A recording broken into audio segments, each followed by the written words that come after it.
John chapter 17 and verse 20. Did you get that, Myrtle?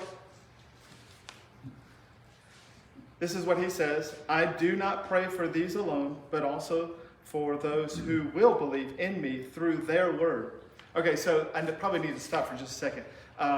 This whole John chapter 17, I kind of teased this last week when I said, if you've ever wondered what it would look like if God the Son was talking to God the Father, like what does that conversation look like?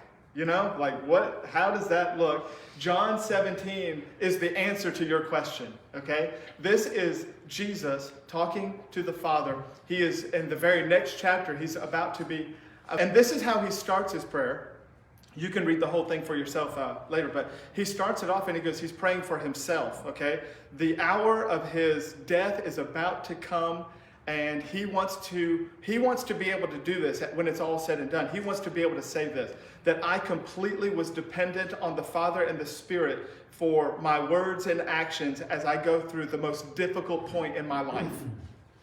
Okay? That's his number one prayer. In fact, he goes like this. This is what Jesus himself said. He goes like this. If it's possible, let this cup pass from me.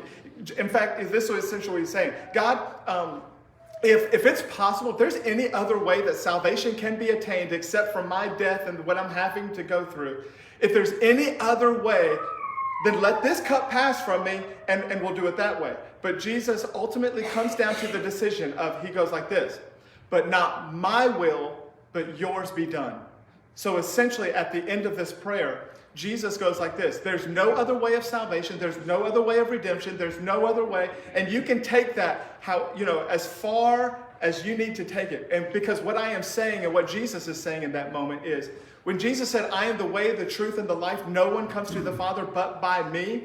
And John 17, there's no other way for salvation to be accomplished except through the death, the burial, and the resurrection of Jesus. And so what I am saying, and I say this without apology or anything, but that is the only way for salvation to be accomplished. Does that make sense? There is no other way to the Father except through Jesus Christ and Him crucified for my sin that I committed, that split the relationship up between the Father and me, okay? And so that had to be atoned for. It had to be in order for me to have relationship with the Father again.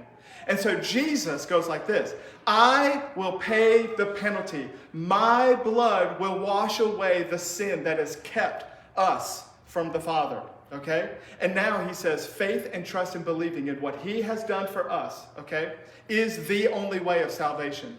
There is no other way to heaven but through this gospel. Amen? Amen. Galatians, if you ever get a chance to do that, Galatians, Alan, that's in the New Testament. But Galatians, Paul goes like this. Literally, there is no other way. In fact, this is what Paul said. Are you ready?